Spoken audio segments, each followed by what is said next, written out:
Assalamualaikum warahmatullahi wabarakatuh. Teman-teman mahasiswaku tercinta, apa kabar? Kesempatan kali ini kita akan bersama-sama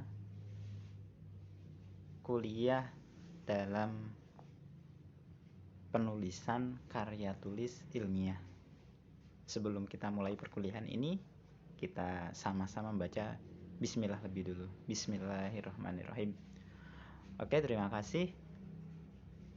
Dalam penulisan karya tulis ilmiah, apa sih yang perlu kita ketahui? Oke, coba kita sama-sama saat ini belajar tentang penulisan karya tulis ilmiah. Sebelumnya, bagi yang belum kenal, saya akan mengenalkan identitas singkat saya. Nama saya Mansur Hidayat. Saya lahir di Demak, tepatnya pada 8 Februari tahun 1991, beberapa puluh tahun yang lalu ya. Dan alamat saya sesuai KTP-nya, saya beralamat di Jepara, dan alamat domisili saya ada di Kudus.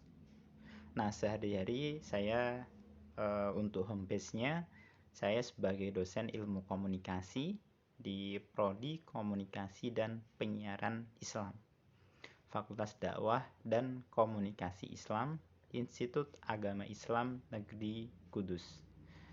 Kalau teman-teman ada perlu apa-apa, silahkan kontak by email di mansurhidayat.id@gmail.com atau di mansurhidayat@iinkudus.com.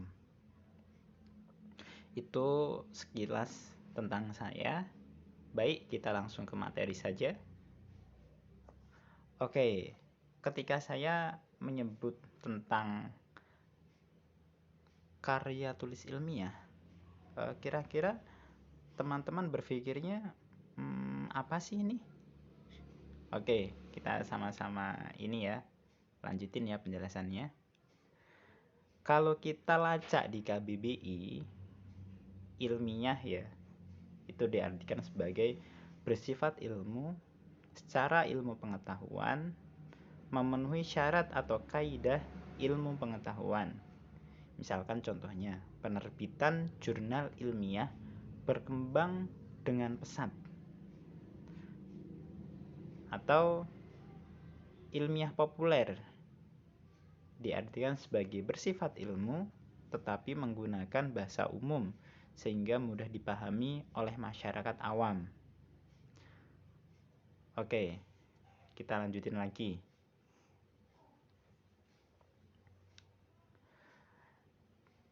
Jenis karya tulis ilmiah apa aja sih?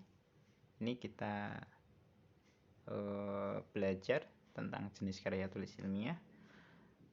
Kategori daripada tulisan ilmiah ada pertama laporan penelitian. Tentunya laporan penelitian ini bersifat ilmiah ya, sudah melalui proses penelitian terlebih dahulu.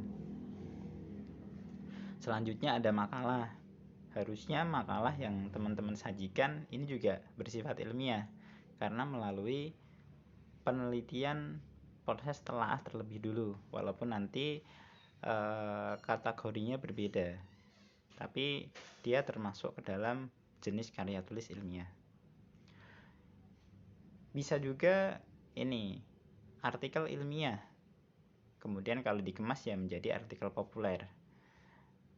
Artinya memang ada artikel yang tidak ilmiah, juga ada artikel ilmiah, maka saya tulisnya artikel ilmiah. Jadi biar betul-betul memang artikel itu dihasilkan lewat sebuah penelitian yang terkonsep secara ilmiah. Ada juga skripsi yang nanti biasanya teman-teman mahasiswa S1 ini nanti menulis tugas akhirnya adalah skripsi, tentunya melalui proses yang ilmiah pula. Ini agak lebih naik levelnya ya, kalau dari makalah tadi. Jadi skripsi lebih mendalam lagi. Lebih mendalam lagi nantinya teman-teman kalau mau lanjut S2, ini karya ilmiahnya adalah tesis. Jadi tugas akhirnya nanti adalah tesis. Tentunya ini lebih mendalam lagi dari tingkatan skripsi. Kemudian kalau mau lanjut lagi setelah S2, masih pengen kuliah lagi, belajar lagi, ini nanti teman-teman sebagai syarat sah memperoleh gelar di S3, doktor atau PhD dan lain sebagainya, nanti teman-teman wajib menulis disertasi, kecuali doktor honoris causa ya. Oke. Selanjutnya, apa sih kalau tadi laporan penelitian kan mungkin teman-teman juga sudah paham. Untuk makalah juga sudah menjadi makanan sehari-hari teman-teman ketika kuliah. Nah, ini artikel ilmiah yang biasanya teman-teman mahasiswa belum begitu memahami tentang ini. Jadi apa sih artikel ilmiah itu? Nah, artikel ilmiah itu ya artikel yang ditulis dan dimuat di jurnal ilmiah. Jadi prosesnya sesuai dengan kaidahnya, ada tahapan-tahapan daripada penulisan karya ilmiah ini, dan kemudian setelah melalui serangkaian tahapan tersebut, kemudian disajikan dalam artikel ilmiah, dan kemudian artikel tersebut sampai pada dimuat di jurnal ilmiah. Lebih kalau di indeks perjurnalan itu kalau di Indonesia di Sinta dikategorikan ada Sinta 1 sampai Sinta 6. Semakin nilainya itu semakin sedikit, jadi nilainya itu misalkan Sinta 1 ya, Sinta 1 itu paling bagus. Jadi urutannya Sinta, rankingnya itu Sinta 1, Sinta 2, Sinta 3 sampai Sinta 6. Itu jurnal ilmiah terakreditasi. Nah, itu kualitasnya sudah melalui proses. Jadi kita nulis nanti ada direview oleh orang yang ada dalam susunan tim di jurnal tersebut. Kemudian nanti hasil daripada review tadi nanti dikembalikan, kemudian apa yang kurang nanti direvisi oleh penulisnya. Nah, nanti setelah dirasa cukup nanti dikembalikan ke jurnal tadi, tim pengelola jurnal. Begitu secara terus-menerus sampai nanti memang betul-betul tulisan itu layak, baru kemudian resmi diterbitkan di jurnal ilmiah. Itu kalau artikel ilmiah yang biasanya seringkali orang-orang bilang nulis jurnal gitu. Sebetulnya yang dimaksud adalah artikel ilmiah di jurnal ilmiah. Oke. Selanjutnya, kalau teman-teman mungkin bingung atas perbedaan terkait dengan skripsi, tesis, dan disertasi, ini ada beberapa hal yang perlu teman-teman melihat detail penjelasan tentang ini. Jadi dalam segi karakteristik antara skripsi, tesis, dan disertasi, dalam karakteristik kadar keilmuannya, kalau skripsi itu didasarkan pada penerapan hukum positif dan atau konsep yang sudah mapan. Jadi dari teori yang sudah ada, kemudian cocok nggak teori tersebut kira-kiranya? Dalam penelitian kita ngambil satu teori dari penelitian yang lebih tinggi, misalkan mungkin dari artikel di jurnal tadi atau di disertasi gitu ya, mungkin kemudian jadi sebuah teori, kemudian nanti dianalisis seberapa jauh teori tersebut bisa digunakan di lapangan gitu kira-kira. Itu nanti jadi produk tesis dari kadar keilmuan.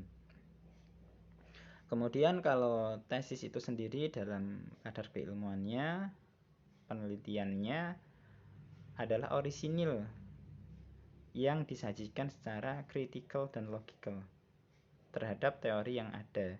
Jadi sifatnya lebih kritis lagi dibanding skripsi. Kalau skripsi tadi masih tahapan dasar, tesis itu sudah tahapan menengah. Nah, beda lagi dengan disertasi, naik ke atas lagi. Kalau mau menyelesaikan program doktoral ya, jadi penelitian kadarnya dalam penelitian disertasi itu orisinilitasnya lebih tinggi dan berisikan pengembangan teori baru pada bidang ilmu terkait.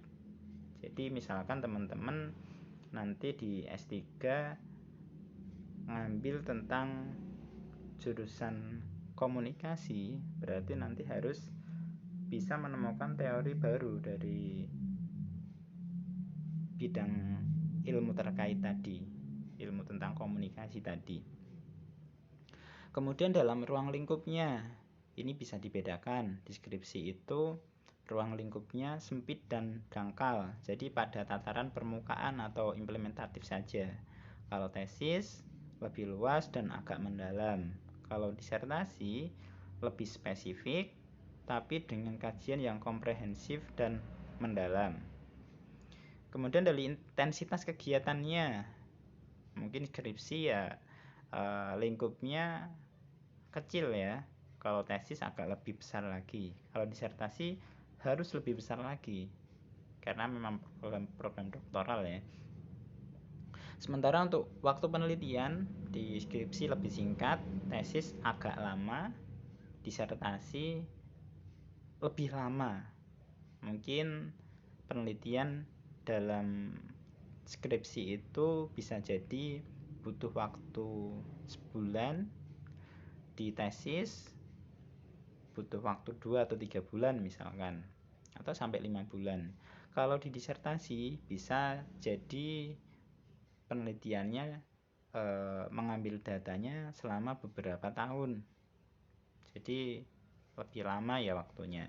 Kemudian dari bobot isi hasil penelitian di skripsi ini deskriptif dan praktis, sementara di tesis deskriptif, analitis, dan lebih ke arah teoritis. Sedangkan disertasi dia lebih mendalam dan menawarkan teori alternatif untuk sebuah pembaharuan. Jadi ternyata teori ini sudah tidak relevan gitu. Ada teori yang lebih relevan lagi apa gitu. Jadi penelitian di disertasi seperti itu. Kemudian dalam pertanggungjawabannya deklaratif deskripsi. Jadi deskripsi itu deklaratif dan sangat tergantung variabel yang lain. Kemudian dalam tesis semi otoritatif dan semi otonom, masih tergantung atau terkait dengan variabel lain. Kemudian dalam disertasi lebih otoritatif, independen, dan otonom. Ini perbedaan tentang skripsi, tesis, dan disertasi. Oke, lalu bagaimana cara menulisnya?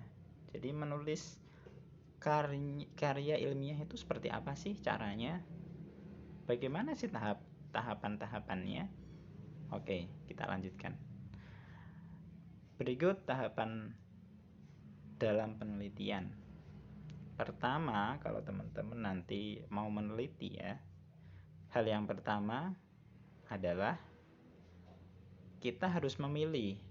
Jadi memilih dan menganalisis masalah yang akan diteliti. Masalahnya apa? Mungkin hal saat ini di media sosial yang ramai ini kan tentang peristiwa penusukan ustadz gitu ya misalkan. Itu kira-kira kalau misalkan peristiwa penusukan tadi divideokan dengan tidak, itu efeknya berbeda nggak sih? Nah, dan responnya bagaimana? pastinya tentu akan berbeda. Maka itu juga bisa diteliti dalam penelitian tradisi komunikasi ya. Nanti tinggal teman-teman mau pakai teori yang mana. Teori media banyak sekali di situ.